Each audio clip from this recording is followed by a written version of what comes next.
We've all been there. That feeling of being utterly drained, running on fumes, like a pilot light struggling to stay lit. That, my friends, is burnout.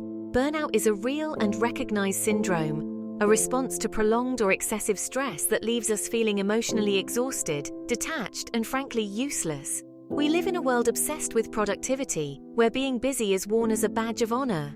But this relentless pressure to do more, be more, achieve more comes at a cost. And that cost is often our well-being. Burnout doesn't discriminate. It can affect anyone, from high-flying CEOs to stay-at-home parents. But there are certain professions where the risk of burnout is significantly higher.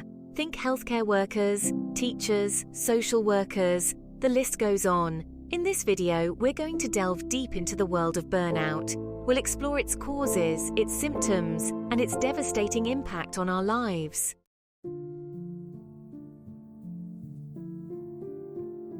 Burnout is a relatively modern phenomenon, first recognized in the 1970s by psychologist Herbert Freudenberger.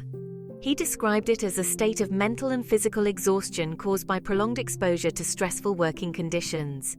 Think of it like a car running on empty. You can keep pushing it, but eventually it's going to break down. Burnout is more than just feeling tired. It's a complex interplay of emotional, physical, and mental exhaustion that can manifest in a myriad of ways.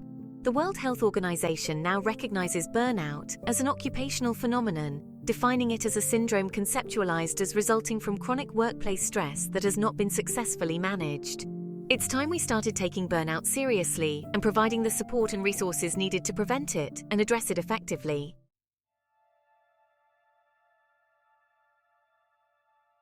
Let's talk about healthcare. Nurses, doctors, paramedics, support staff. These are the folks who show up every day facing life and death situations. They're dealing with our pain, our fear, our anxieties, often while juggling impossible workloads and long, unpredictable hours. A recent study found that over 50% of physicians report experiencing at least one symptom of burnout. And it's not just doctors. Nurses, particularly those working in critical care and emergency medicine, are also at a significantly increased risk. When doctors and nurses are burnt out, it affects the quality of care they're able to provide. It's not sustainable, folks.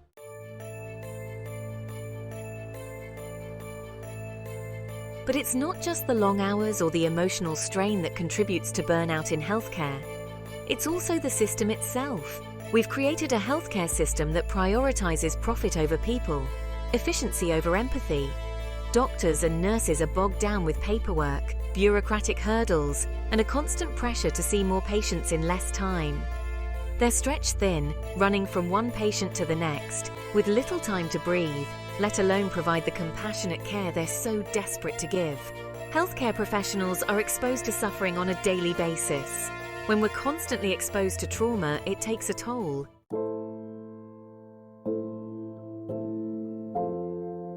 This is where compassion fatigue comes in. It's a secondary traumatic stress disorder that affects those who work in caregiving professions. It's the emotional residue of caring for others, the cumulative effect of bearing witness to suffering. Compassion fatigue leaves us feeling emotionally numb, detached, and cynical. We lose our ability to empathize, to connect with others on a human level. But it doesn't have to be this way. We can create a system that supports our caregivers, that prioritizes their well-being, that allows them to thrive both professionally and personally.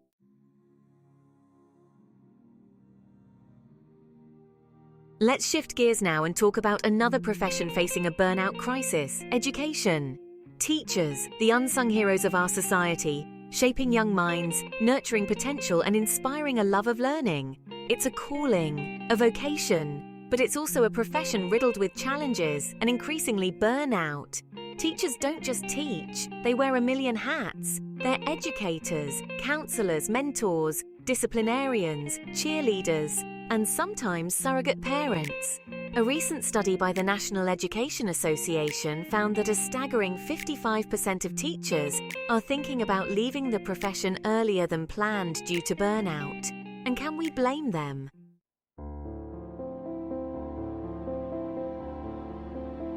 Burnout in education goes beyond the classroom walls. Teachers often work long hours, grading papers, preparing lessons, and attending meetings, often sacrificing their personal time and well-being. They're expected to be constantly on, available to students and parents via email, text, and online platforms, blurring the lines between work and personal life. Teachers invest so much of themselves in their students. They celebrate their successes, support them through challenges, and often carry the weight of their students' struggles, both inside and outside the classroom. This constant exposure to the challenges faced by young people can lead to compassion fatigue, leaving teachers feeling emotionally drained, cynical, and disconnected from the very students they're trying to reach.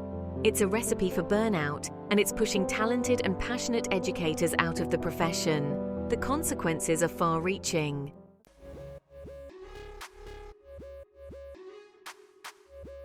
The burnout epidemic in education is a symptom of a system under strain, a system that often prioritizes standardized testing over student well-being, that values metrics over creativity, and that fails to provide teachers with the support and resources they need to thrive.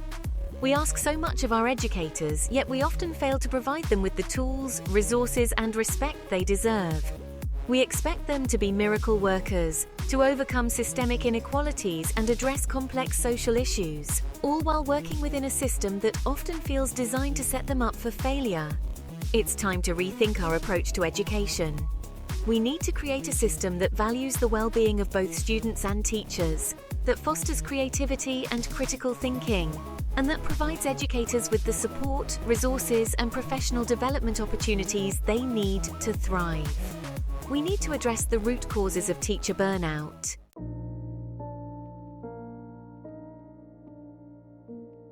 Burnout is not a badge of honor.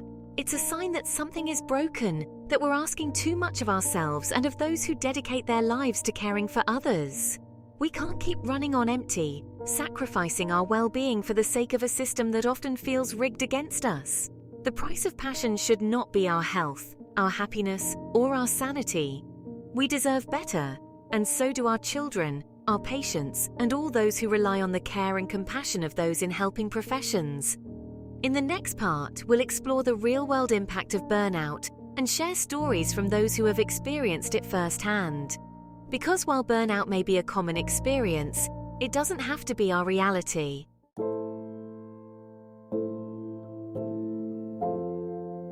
We've talked about the statistics, the research, the systemic issues that contribute to burnout. But now, let's hear from the people on the front lines, the ones who have stared burnout in the face and lived to tell the tale. Meet Sarah, a dedicated nurse who spent years working in a busy intensive care unit. She loved her job, loved caring for her patients, but the relentless pace, the emotional toll, and the constant staffing shortages eventually took their toll. She started experiencing insomnia, anxiety, and a sense of detachment from her work. Sarah's story is not unique. It's a story echoed by countless healthcare professionals, educators, and others in high-stress, emotionally demanding roles.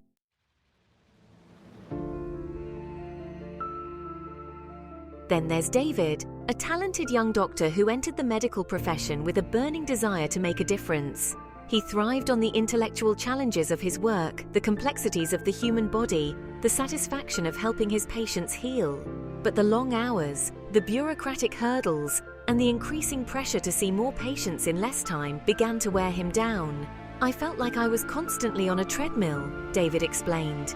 I was always rushing, always behind, never felt like I was doing enough. David's experience highlights another aspect of burnout, the disillusionment that can set in when our ideals clash with the realities of our work environment. When the passion that once fueled us becomes overshadowed by cynicism, resentment, and a sense of powerlessness, it's a sign that something needs to change. Many of my colleagues were struggling too.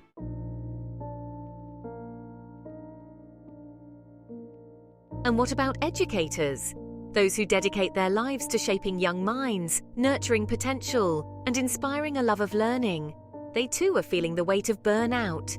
Take Emily, a passionate elementary school teacher who poured her heart and soul into her students. She spent countless hours creating engaging lesson plans, grading papers long into the night, and attending to the emotional and social needs of her students. I loved my students like they were my own, Emily shared. But the workload was overwhelming, the resources were scarce, and the support from administration was practically non-existent. Emily's story is a reminder that burnout is not about weakness or a lack of resilience. It's about a system that often fails to support those who give so much to others. I realized then that I couldn't keep going like this. A shared struggle. Sarah, David, and Emily's stories are just a glimpse into the very real and very human experience of burnout. They remind us that behind the statistics, behind the research, behind the systemic issues are real people who are struggling. People who are passionate, dedicated, and deeply committed to their work, but who are being pushed to their breaking point. But their stories also offer a glimmer of hope. Because in sharing their struggles, in acknowledging their own humanity, they are taking the first steps towards healing and recovery. They are breaking the silence, challenging the stigma, and creating space for others to do the same. Burnout may be a common experience, but it doesn't have to be our reality.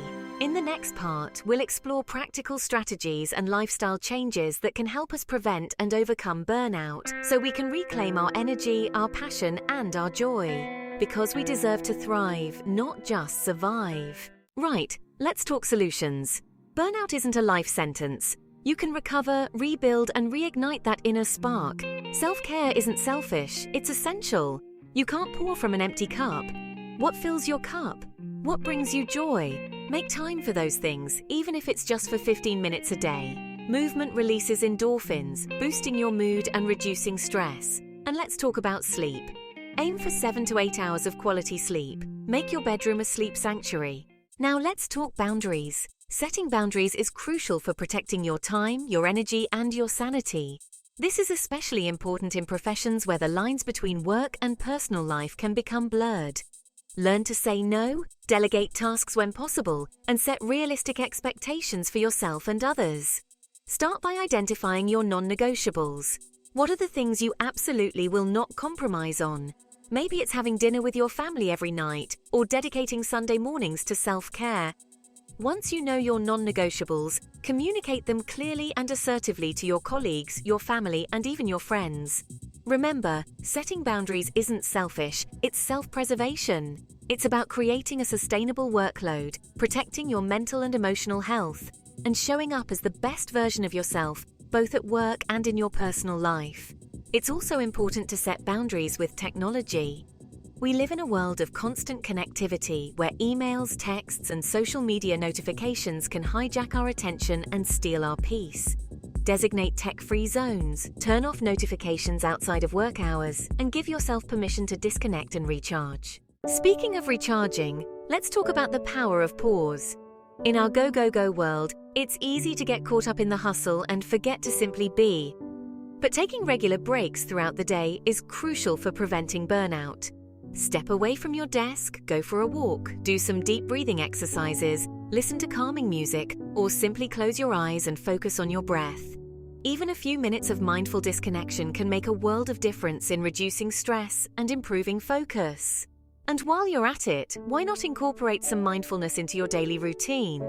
Mindfulness is about paying attention to the present moment without judgment. It's about noticing your thoughts, your feelings, and your physical sensations without getting swept away by them.